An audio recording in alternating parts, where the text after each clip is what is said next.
एक लग्न प्रेम कहाणी भाग 21. दुसऱ्या दिवशी सिद्धार्थ त्याचं सगळं काही आवरून ऑफिससाठी निघालेला होता. तेवढ्यात त्याचे डॅड म्हणजे विक्रम सिद्धार्थला आवाज देतात. सिद्धार्थ. हां डॅड, बोला ना. सिद्धार्थ, आज तू एकटाच ऑफिससाठी जा, कारण मी आणि विकी आम्ही दोघे पाठीमागून ऑफिसनंतर येऊ. का? काय झालं डॅड? म्हणजे तुम्ही आज ऑफिससाठी येणार आहात? काही झाले आहे का डॅड? नाही रे सिद्धार्थ, काहीच नाही झालं. किती दिवस झालं मी सुद्धा ऑफिसला आलो नाही ना. सगळी जबाबदारी मी तुझ्यावरती सोपवली. त्यानंतर मला ऑफिसला यायचं झालंच नाही. त्यामुळे माझी ऑफिसला यायची इच्छा झाली आहे. त्यामुळे तू तुझ्या गाडीने पुढे जा, मी आणि विकी पाठीमागून येऊ. डॅड, आपल्याला ऑफिसला जायचे आहे ना, मग आपण तिघे एकत्र जाऊया ना, सिद्धार्थ बोलतो. अरे नाही सिद्धार्थ, मला ना एक थोडं वेगळं काम आहे. त्यामुळे ते काम करून मी ऑफिसला येणार आहे. त्यामुळे माझ्यामुळे उगीच तुला उशीर होऊ नको ना. त्यामुळे तू पुढे जा, विक्रम बोलतात. विक्रमचे बोलणे ऐकून सिद्धार्थ बोलतो, ओके डॅड, ठीक आहे. सिद्धार्थ असे बोलून ऑफिसला निघून जातो. सिद्धार्थ गेल्यानंतर विकी आणि विक्रम ते दोघेसुद्धा थोड्या वेळानंतर ऑफिससाठी तयार होतात आणि दोघेही ऑफिससाठी जायला निघतात. अंकल, तुम्हाला वाटतं का आपला हा प्लॅन सक्सेसफुल होईल? विकी विक्रांतकडे बघून बोलतो. हो विकी, आपला हा प्लॅन नक्कीच सक्सेसफुल होईल. तू सगळ्या डिरेक्टर आणि प्रोड्युसरना सांगितले आहेस ना शूटिंगबद्दल? हो अंकल, मी सगळ्यांना सांगितले आहे की 2 महिने पूर्णपणे शूटिंग बिझी ठेवा आणि अंतरालासुद्धा शूटिंगमध्ये बिझी करा. छान विकी, हे तू अगदी बरे केलेस. आता अंतरा एकदा शूटिंगमध्ये बिझी झाली की आपण सिद्धार्थ आणि अवनीला एकत्र आणू शकतो. त्यासाठी आपण दोघे प्रयत्न करू शकतो. सिद्धार्थ आणि अवनी दोघेही अंतराला खूप चांगले समजतात. सिद्धार्थला जवळ करण्यासाठी अंतरा अवनीचा फायदा करून घेत आहे. तिला माहिती नाही हा विक्रम अजूनही जिवंत आहे. तिची प्रत्येक चाल आपण ओळखून काढू, विक्रम बोलतात. हो अंकल, आणि हे सुद्धा बरे झाले की त्या दिवशी वहिनी माझ्याकडे आल्या आणि त्यांनी त्यांचा प्लॅन मला सांगितला. त्यामुळे त्या दोघींमध्ये नक्की काय चाललेलं आहे हे आपल्याला समजले ना, विकी विक्रमकडे बघून बोलतो. विकीचे बोलणे ऐकून विक्रम बोलतो. हो रे विकी, आपली अवनी खूपच साधी आहे. तिला अंतराचा स्वभाव अजिबात माहिती नाही रे. पण आता इथून पुढे कधीही अवनी तुझ्याकडे मदतीसाठी आली तर तिचा प्लॅन तू आधी नीट ऐकून घे आणि तो प्लॅन तू मला सांग. मग आपण दोघेजण पुढे काय करायचे ते ठरवूया. हो अंकल, डोंट वरी, तुम्ही म्हणाल तसेच मी करेन. पण अंकल, त्या कॉन्ट्रॅक्टचे काय? त्या कॉन्ट्रॅक्टबद्दल आपण सिद्धार्थला कधी सांगायचे आहे? विकी, त्या कॉन्ट्रॅक्टबद्दल आपल्याला सगळं काही माहिती आहे, पण त्याबद्दल आपल्याकडे एकही पुरावा नाही. त्यामुळे विकी, मला असं वाटतं की त्या कॉन्ट्रॅक्टबद्दल आपण सगळे काही आधी पुरावे गोळा करूया आणि मग नंतर त्याविषयी सिद्धार्थला आपण सगळे काही सांगूया.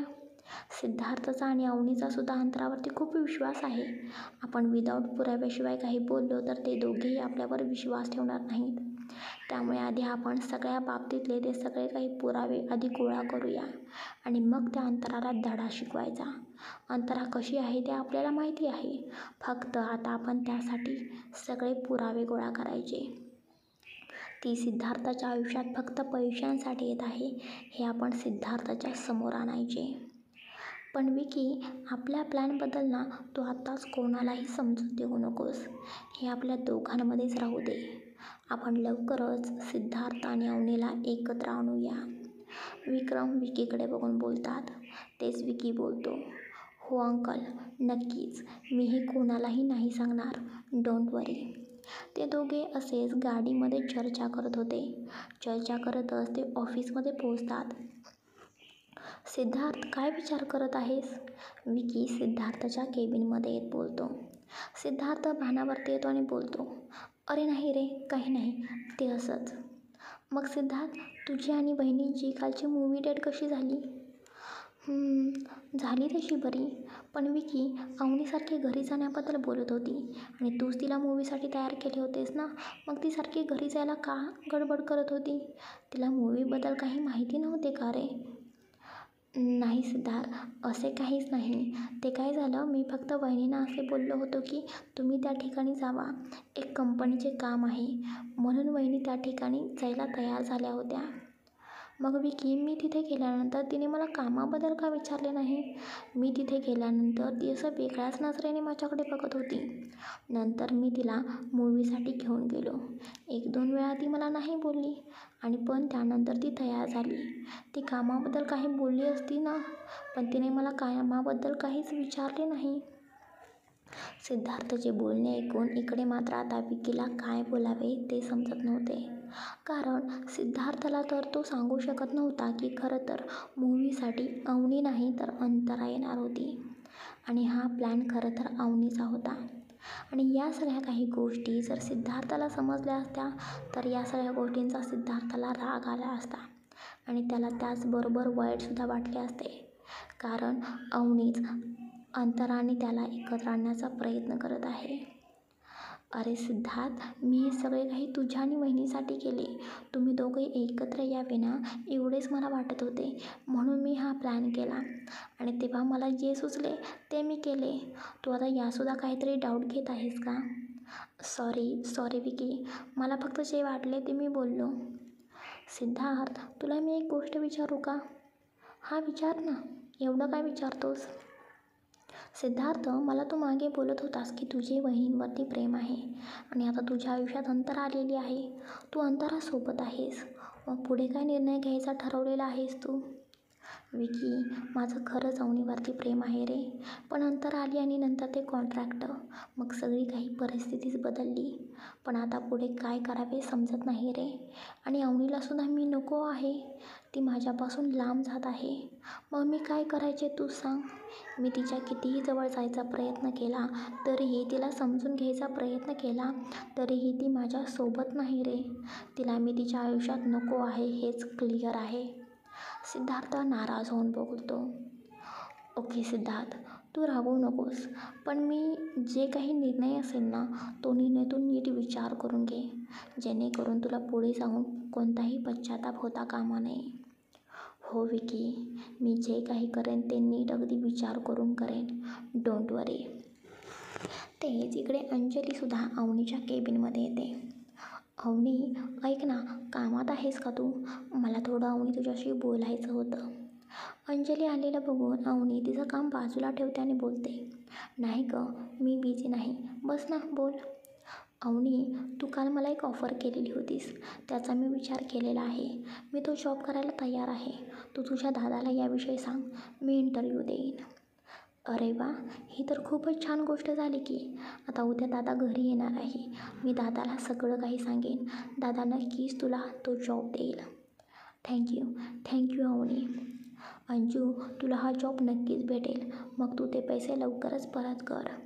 हो नक्कीच. आणखीन एक महत्त्वाचे बोलायचे होते अवनी मला, म्हणजे तुला राग तर येणार नाही ना? नाही गं अंजू, बोल ना, काय झालं? अवनी, तू काल रात्री इतक्या उशिरा घरी आलेली होतीस आणि जेव्हा तू आलीस तेव्हा तू सिद्धार्थबरोबर होतीस. म्हणजे काल रात्री तू आणि सिद्धार्थ एकमेकांसोबत होता का?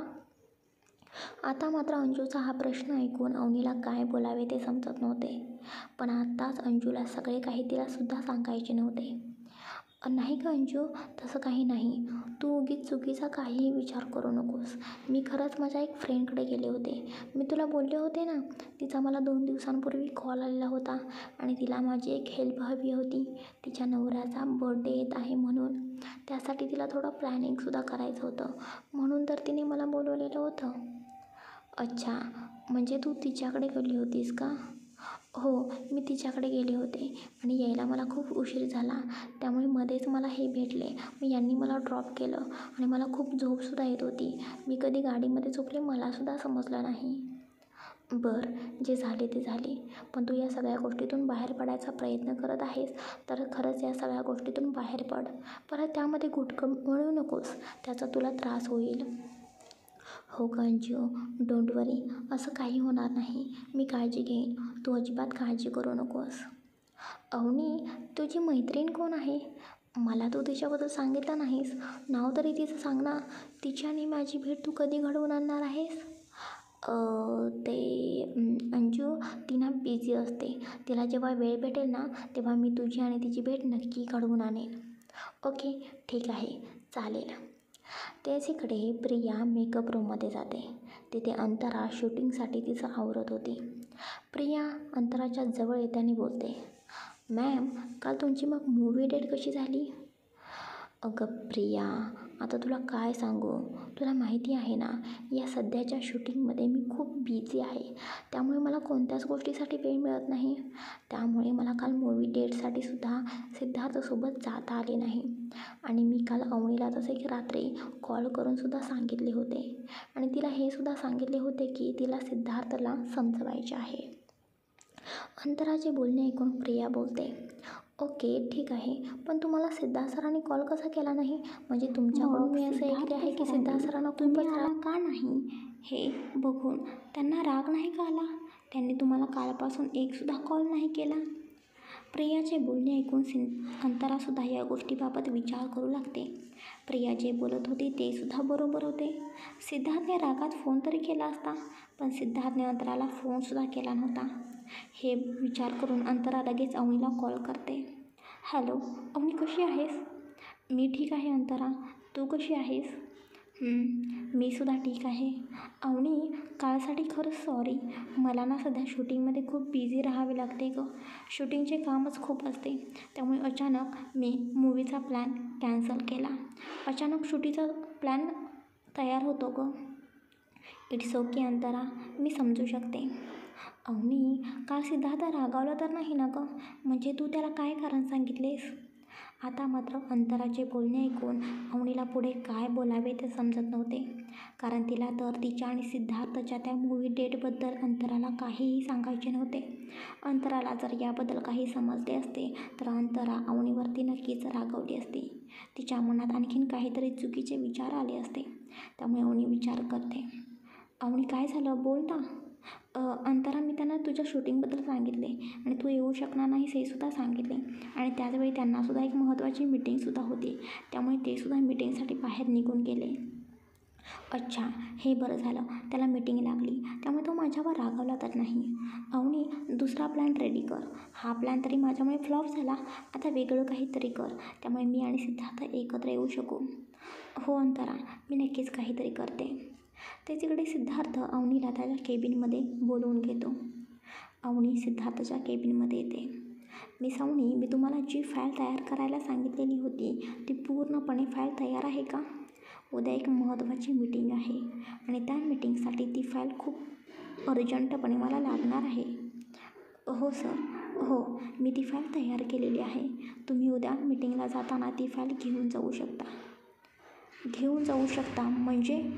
मिस अवनी, तुम्ही माझ्या असिस्टंट आहात, हे तुम्ही विसरून गेलेला आहात का? तुम्ही माझ्या असिस्टंट आहात, त्यामुळे मी जिथे कुठे जाईल, जे काही काम करेल तिथे तुम्हीसुद्धा येणं इम्पॉर्टंट आहे. मी एकटाच उद्या मीटिंगसाठी जाणार नाही. त्या मीटिंगला तुम्हीसुद्धा माझ्यासोबत येणार आहात. अंडरस्टँड? सिद्धार्थचे बोलणे ऐकून अवनी पटकन बोलते, पण सर मी फक्त तुमचे असिस्टंट नाही ना, विकी सरसुद्धा असिस्टंट आहेत आणि त्यांना माझ्यापेक्षा जास्त काही समजतं. मला वाटतं की तुम्ही उद्या मीटिंगला विकी सरांना घेऊन जावे. आणि तसंही मी मीटिंगसाठी जायला तयारच नाही. मी माझ्या ऑफिसचे काम करत बसेन. मिस अवनी, आता तुम्ही काय करायचे आणि काय नाही हे तुम्ही नाही ठरवायचं, ते फक्त मी ठरवणार. कारण मी तुमचा बॉस आहे आणि तुम्ही माझ्या असिस्टंट आहात. असिस्टंटचे काम हे बॉसचे ऐकायचे हेच असते. तुम्ही ठरवलेलंच आहे का माझं काहीच ऐकायचं नाही? तसं असेल तर क्लिअर सांगा, मग तुम्ही जॉब सोडून मग जाऊ शकता. फक्त 1 करोड रुपये द्या. बापरे, आता तर यांना कारणच सापडलेलं आहे. काय झाले तर 1 करोड मागतात. एवढे पैसे मी कुठून आणणार? यांना माहिती आहे मी एवढे पैसे आणू शकत नाही, म्हणून हे मुद्दाम माझ्याशी असे वागत असतात. या 1 करोडने तर ना मला पूर्णपणे संकटात आणलेलं आहे. 1 करोडसाठी मला हा जॉब करावा लागत आहे. फक्त 2 वर्षे. 2 वर्ष झाले ना, मी हा जॉब नक्कीच सोडेन. अवनी सिद्धार्थचे बोलणे ऐकून या गोष्टींचा मनामध्ये विचार करू लागते. अवनीला विचार करताना बघून सिद्धार्थ बोलतो, काय झालं मिस अवनी, 1 करोड रुपये तयार आहेत का? सर मी येईन उद्या मीटिंगसाठी. गुड, हीच अपेक्षा होती. आता उद्या पटकन तयार राहा, आपल्याला मीटिंगला जायचं आहे. अवनी फक्त मान हलवून हो बोलते आणि तिच्या केबिनमध्ये निघून जाते. अवनी, 1 करोडच्या डीलमुळे तू माझ्या जवळ आहेस, नाहीतर तू हा जॉब कधीच सोडला असतास. सिद्धार्थ मनातच विचार करू लागतो. तेच ऑफिस सुटायची वेळ होते. अंजली आणि अवनी दोघीही घरी निघून जातात, कारण अंजली सध्या अवनीच्या घरीच राहत होती. दोघीही फ्रेश होतात. घरात मेड होतीच, त्यांनी सगळा काही स्वयंपाक आधीच बनवलेला होता. अवनीला तिच्या हातचीच कॉफी आवडायची, त्यामुळे ती किचनमध्ये जाऊन तिच्यासाठी कॉफी बनवू लागते. तेवढ्यात अचानक तिच्या दोन्ही डोळ्यांवरती कोणीतरी हात ठेवते. अवनीच्या शेजारी उभी असलेली अंजली काही बोलण्याचा प्रयत्न करत होती. तोपर्यंत ती व्यक्ती अंजलीला शांत बसायला सांगते. तेच इकडे अवनी तिच्या डोळ्यांवरती ज्या काही व्यक्तीने हात लावलेला होता त्या हातांना हात लावते आणि ती पटकन बोलते, दादा, दादा तू? दादा, मी स्पर्श, तुझी चाहूल समजू शकते, पण तू कधी आलास? अवनी पाठीमागे फिरून जयला मिठी मारत बोलते. तेच इकडे जय बोलतो, मी कधीच आलो होतो, फक्त रूममध्ये होतो.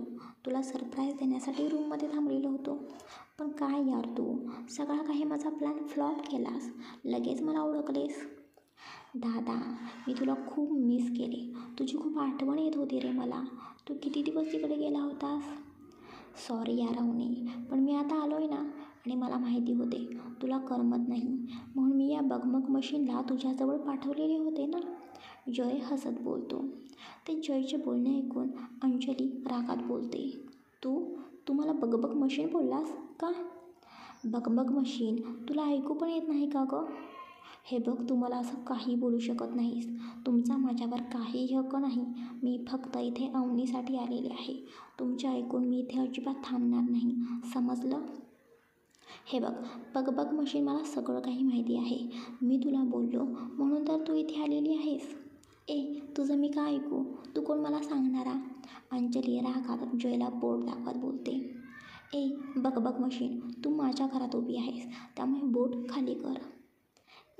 हे माझ्या मैत्रिणीचं सुद्धा घर आहे. या घरावर तुझ्या एकट्याचा हक्क नाही, समजलं का? अंजलीसुद्धा कमरेवरती दोन्ही हात ठेवत रागाने जयकडे बघत बोलते. बगबग मशीन हे नाव तुझे मी उगीचच पाडले नाही.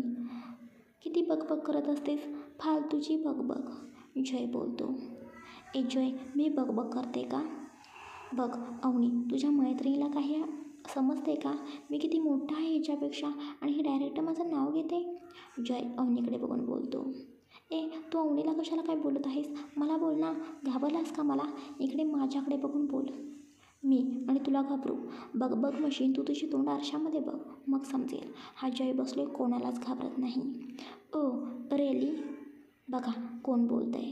अंजली हसत बोलते. दोघांची वादावादी आणखीनच सुरू होते. अवनी एकदा जयकडे बघायची तर एकदा अंजलीकडे बघायची. दोघे एकमेकांचे शत्रू असल्यासारखे सारखे भांडण करत होते. त्या दोघांची भांडण बघून अवनी जोरात ओरडते. किती लहान मुलांसारखे दोघेजणही भांडत आहात. आत्ताच भेटला नाही तोपर्यंत लगेचच तुम्ही भांडायला सुरुवातसुद्धा केली. आता तुम्ही दोघांनी एकही शब्द तोंडातून काढायचा नाही. तुम्ही दोघेही हॉलमध्ये जाऊन बसा, मी तुमच्या दोघांसाठी कॉफी घेऊन येते.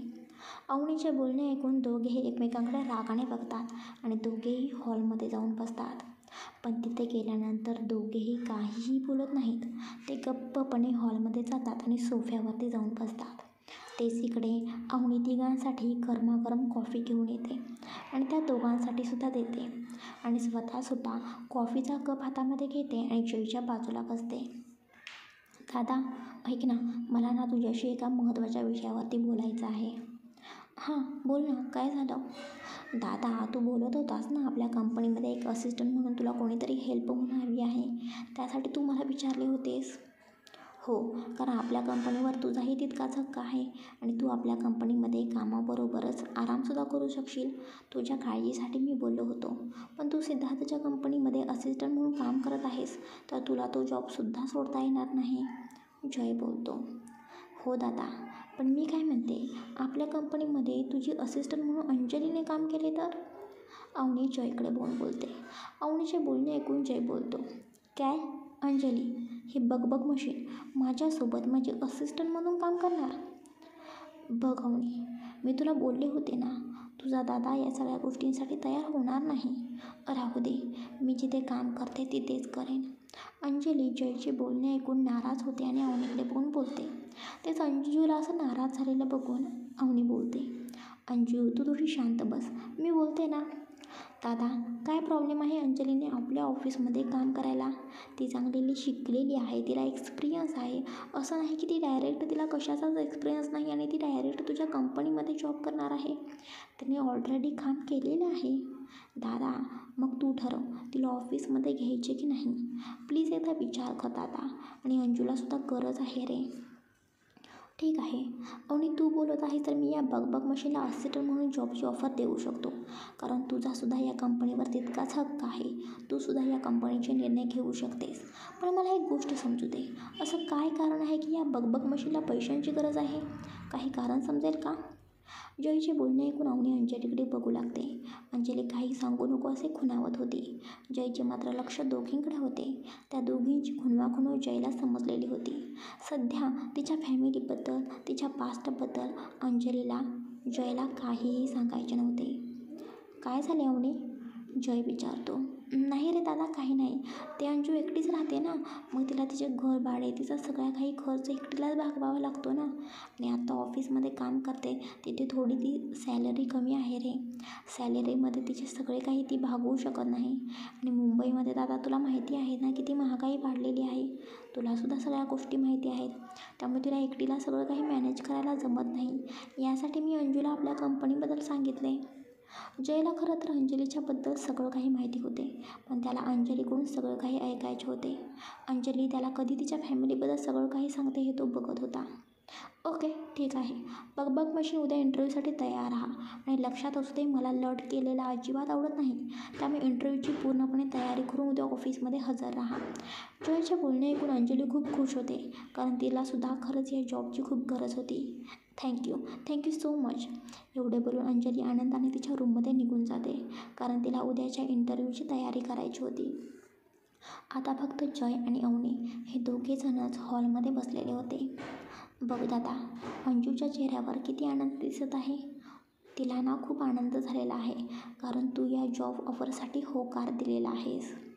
हो, पण अवनी, तू एक गोष्ट मात्र विसरू नकोस.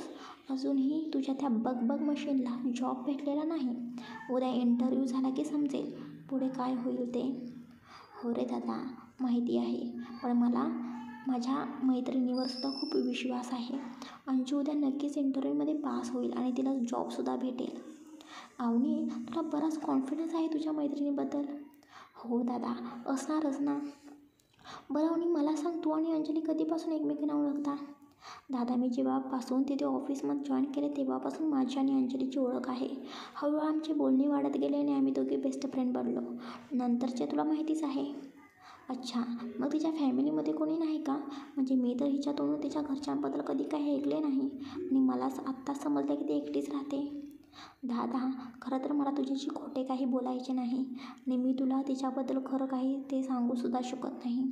तसं अंजूनेच मला सांगितले आहे की तिच्या पास्टबद्दल मी कोणालाच काहीच बोलू नये आणि तिच्या परमिशनशिवाय तिच्या पर्सनल लाईफबद्दल मी तुलासुद्धा काही सांगू शकत नाही. आणि दादा, तुला एवढंच वाटत आहे तर तू तिला सरळ जाऊन विचार ना, ती तुला सगळं काही सांगेल. अवनीचे बोलणे ऐकून जय पटकन बोलतो. नाही, नको. मी फक्त सहजच विचारले. मनात प्रश्न आला म्हणून विचारले. असो, तिची पर्सनल लाईफ आहे, आपण काय विचारू शकत नाही. ठीक आहे, तू बस, मी जरा अंजूकडे जाऊन येते. ती काय करते बघते ना. हो, चालेल, जय बोलतो. इकडे अंजली तिच्या रूममध्ये जाऊन तिचे सगळे डॉक्युमेंट्स घेऊन बसलेली होती. थँक्यू बाप्पा, तू मला एवढी मोठी संधी देत आहेस. आता मी लवकरच या लोकांचे 5 लाख रुपये परत करेन. मला आता त्यांचा कर्जाचा भार डोक्यावर नको आहे. मी त्यांचे पैसे दिले ना, त्यांचे आणि माझे संबंध कायमचे संपतील. खरंच खूप उपकार झाले आहेत जय आणि अवनीचे. त्या दोघांनी मला खूप मदत केलेली आहे. पण आजपर्यंत फॅमिलीचे प्रेम मला भेटलेच नाही. पण इथे आले की अवनी आणि जय यांच्यासोबत मी असले की मला खूप वेगळीच फिलिंग मिळते. हीच तर माझीच फॅमिली आहे असं वाटतं. हा जय थोडा भांडतो, पण तरीसुद्धा काही वेगळीच फिलिंग येते. अंजली मनात विचार करत होती. तोपर्यंत अवनी येते. अंजली, अगं अवनी, तू ये ना आतमध्ये. काय मग मॅडम, इंटरव्ह्यूची तयारी कशी चाललेली आहे? छान चाललेली आहे अवनी, मी खूप खुश आहे. हो गं अंजू, ते तर तुझ्या चेहऱ्यावर बघूनच दिसत आहे. आता फक्त उद्याचा इंटरव्ह्यू तू एकदम छान पद्धतीने दे, मग बघ तुला नक्की जॉब भेटेल. अवनी, तुला एक गोष्ट बोलू का गं? हां बोल ना अंजू, काय झालं? अवनी, म्हणजे बघ ना, तुझा दादा आणि मी दोघे एकमेकांशी सारखं भांडत असतो. याचा राग म्हणून तू मला इंटरव्ह्यूमध्ये फेल तर करणार नाही ना? अगं अंजू, असं काहीच होणार नाही. दादा पर्सनल लाईफ आणि प्रोफेशनल लाईफ वेगळी ठेवतो. डोंट वरी, तू अजिबात काळजी करू नको. तू फक्त कॉन्फिडन्सने तिथे जा आणि छान इंटरव्ह्यू दे. 100% हा जॉब तुलाच भेटणार. Thank you so much. मला खूप मदत झालेली आहे गं. माझी परिस्थिती तू समजून घेतलीस आणि मला मदत करत आहेस. आता मी लवकरात लवकर सगळं काही नीट करेन आणि त्या लोकांशी असलेले संबंध कायमचे संपवेन. अंजू, सगळं काही चांगलं होईल बघ. बी पॉझिटिव्ह. आता लवकर झोप, उद्या लवकर उठ. उद्या तुझा इंटरव्ह्यू आहे ना, रात्रभर जागू नको. ओके, झोपते मी. Good night. अंजली बोलते. तेच इकडे अवनीसुद्धा तिच्या रूममध्ये निघून जाते. अवनी आणि अंजूचे बोलणे खरं तर जय ऐकत होता, कारण तिच्या तिच्याबद्दल अंजू बोलेल असं जयला वाटलेलं होतं. म्हणून जयसुद्धा अंजूच्या रूमच्या बाहेर येऊन अंजली आणि अवनी या दोघींचेही बोलणे ऐकत होता. पण अंजली त्याबद्दल काहीच बोलली नव्हती. त्यामुळे जय त्याचा असिस्टंट म्हणजे विकासला कॉल करतो. विकास, तू मला परवा बोलला होतास ना की अंजलीच्या वडिलांनी एका कार्यक्रमाचे इन्व्हिटेशन दिलेलं आहे. तो फंक्शन नक्की काय आहे मला समजेल का? हो सर, त्यांची मुलगी म्हणजे प्रिया हिचा बर्थडे आहे. त्यासाठी तुम्हाला त्यांनी इन्व्हिटेशन दिलेले आहे. अच्छा, ओके, चालेल. एवढे बोलून जय कॉल करतो. आता त्याच्या डोक्यामध्ये नक्कीच काहीतरी चालले होते. तो विचार करत त्याच्या रूममध्ये निघून जातो. मध्यरात्री अंजलीला तहान लागते. तिच्या रूममध्ये तर पाणी ठेवलेलेच नव्हते, म्हणून ती किचनमध्ये जाते. किचनमध्ये पाणी घेत होती तेवढ्यात तिला मागून आवाज येतो. एवढ्या रात्री तू जागी आहेस? तुला झोप नाही का आली? हा आवाज ऐकून अंजली घाबरते आणि मागे फिरते. तू तू तू तू इथे काय करत आहेस? तुला तरी शांत बसवतच नाही का? सारखे माझ्या मागे लागलेला आहेस का? मला सुखाने जगूनच देत नाहीस का? अंजली जयकडे बघून बोलते. तेच अंजलीची ही बडबड बघून जय बोलतो. झालं, बघ मशीनने तिचं काम करायला सुरुवात केली. तू माझ्याशी नीट बोलू शकत नाहीस का? आता मध्यरात्रीसुद्धा तू माझ्याशी भांडत आहेस? अंजली रागाने बोलते. अगं, मी तुला साधा क्वेश्चन विचारला होता. एवढ्या रात्री तू इथे काय करत आहेस? त्याचे साधे आन्सर तुला देता आले नाही का? मग असं बोलतात का अचानक येऊन? मी घाबरले ना. नशीब लाईट सुरू होती, नाहीतर चोर म्हणून मी तुला खूप मारले असते. अंजलीची बडबड ऐकून जय अंजलीच्या जवळ येऊ लागतो. अंजली घाबरतच एक पाऊल मागे टाकू लागते. अंजलीच्या दिशेने जय एक पाऊल पुढे येऊ लागतो. अंजली किचनच्या ओट्याजवळ जाऊन थांबते. जय आणि अंजली आता एकमेकांच्या खूप जवळ आलेले होते. दोघांचाही चेहरा खूप जवळ होता. जय अंजलीच्या जवळ येऊ लागतो. अंजली तिचे डोळे घट्ट मिटून घेते. तिने तिच्या दोन्ही हातांच्या मुठी अगदी घट्ट मिठवलेल्या होत्या. अजून काहीच का होईना म्हणून अंजली डोळे उघडते, तर जय तिच्यापासून थोडासा दूर होता आणि तो पाणी पित होता. जय हसतच तिच्याकडे बघतो आणि बोलतो. काय झाले? अशी का उभी आहेस? तुला काय वाटले? ते नाही, काही नाही. मला कशाला काही वाटेल, ते असंच. अंजली कसं तरी खोटं बोलते. खरं तर अंजलीला तिच्याच विचारांची खूप लाज वाटत होती. असं कसं तिला जयबद्दल वाटू शकतं, या गोष्टीचा ती विचार करत होती. तेच इकडे जय बोलतो. मी तर पाणी पिण्यासाठी इथे आलेलो होतो. जशी तुला तहान लागली तशी मलासुद्धा तहान लागली होती. तुला काही वेगळे वाटले का? जय गालातल्या गालात हसत बोलतो. नाही, मला कशाला काही वाटेल. मला काहीच वाटले नाही. अंजली इकडे तिकडे बघत बोलते. ते जय अंजलीचा हात पकडतो. मला तुझ्याशी महत्त्वाचं बोलायचं आहे. आत्ता, एवढ्या रात्री? आपण उद्या बोलूया ना? अंजली घाबरत बोलते. उद्या नाही, मला आत्ताच बोलायचे आहे. जय अंजलीचा हात पकडून हॉलमध्ये तिला घेऊन जातो आणि सोफ्यावर बसायचा इशारा करतो. अंजली सोफ्यावर बसते. जय अंजलीच्या समोर बसतो. मला सांग, तुला एवढी काय गरज आहे म्हणून तू एवढ्या हाय सॅलरीचा जॉब करण्यासाठी तयार झालेली आहेस? त्यामागे नक्कीच काहीतरी कारण असेल ना? आता मात्र जयचे बोलणे ऐकून अंजली गप्प बसते. आता जयला काय सांगावे हे मात्र तिला समजत नव्हते. जय सारखा त्याच विषयावरती बोलत होता. कारण काय असणार आहे? प्रत्येकाला त्याच्या आयुष्यामध्ये सेटलमेंट हवी असते. सेटलमेंट खूप महत्त्वाची असते आणि त्यासाठी मी हा जॉब करण्यासाठी तयार झालेली आहे, अंजली बोलते. अंजलीचे उत्तर ऐकून जय मनातच बोलतो, स्मार्ट गर्ल. खरं कधीच बोलणार नाही. त्यानंतर तो अंजलीकडे बघून बोलतो, अंजली मला सांग, मी तुला भेटल्यापासून मी कधी तुझ्या फॅमिलीबद्दल काही ऐकले नाही. तुझी फॅमिली कुठे असते ते सुद्धा तुझ्या तोंडून ऐकले नाही. तुझी फॅमिली कुठे असते? हे बघ, तू माझा इंटरव्ह्यू घ्यायचा आहे तर नक्की एवढ्या रात्री तू माझा इंटरव्ह्यू घेऊ शकतोस. मला काहीच प्रॉब्लेम नाही, पण इंटरव्ह्यूमध्ये माझ्या पर्सनल गोष्टी विचारू नको. एवढे बोलून अंजली तिथून तिच्या रूममध्ये निघून जाते. खरं तर अंजली नाराज झालेली होती. तिची अशी फॅमिली नव्हतीच. होती ती कधीच तिची फॅमिली मानत नव्हती. फॅमिली हा शब्द काढला की अंजलीला खूप त्रास होत होता. जयसुद्धा जास्त काही विचार न करता त्याच्या रूममध्ये निघून जातो. दुसऱ्या दिवशी अंजली पटकन तयार होते. तिचा आज इंटरव्ह्यू होता. तिकडे खाली डायनिंग टेबलवर जय आणि अवनी आधीच येऊन बसलेले होते. अंजू, आज तुझ्यासाठी खूप स्पेशल डे आहे. लवकर नाश्ता कर आणि वेळेवर ऑफिसमध्ये जा. इंटरव्ह्यू चांगला दे, अवनी ओरडतच बोलते. अवनी तिचे आवरून खाली येते. तिने सुद्धा साधा पंजाबी ड्रेस घातलेला होता, पण त्यामध्ये सुद्धा अवनी खूप गोड दिसत होती. जयचे लक्ष फक्त अंजलीकडे होते. तो फक्त अंजलीलाच बघत होता, पण अंजलीची हिंमत जयकडे बघण्याची होत नव्हती. ती जयकडे बघण्याचे टाळत होती. तिघे मिळून सगळेजण नाश्ता करतात. दादा, ऐक ना, तू ऑफिसमध्ये जात आहेस ना, मग अंजलीला सुद्धा सोबत घेऊन जा. म्हणजे ती इंटरव्ह्यूसाठी येणारच आहे, तर दोघे सेपरेट कशाला जात आहात? दोघेही सोबत जा. जय काहीच बोलणार तेवढ्यात अंजली बोलते, अवनी नको, माझी मी जाऊ शकते. आणि तसंही हा जॉब मला ओळखीने नको आहे. स्वतःच्या कष्टाने हा जॉब मिळवेल, त्यासाठी सुरुवातसुद्धा एकटीनेच केली पाहिजे. अंजलीचे बोलणे ऐकून जयला थोडे वेगळे वाटते. ओके, ठीक आहे, तू तुझ्या आवरून जा, पण वेळेवर जा, लेट करू नकोस, अवनी बोलते. हो, अंजली बोलते. ते जय ऑफिससाठी निघून जातो आणि अंजलीसुद्धा बसने ऑफिसला निघून जाते. मोठ्या बिल्डिंगसमोर अंजली उभा होती. अंजली मोठे ऑफिस बघत होती. सिद्धार्थचे जसे ऑफिस होते तेवढेच मोठे हे सुद्धा ऑफिस होते. अंजलीला आता थोडी भीती वाटत होती.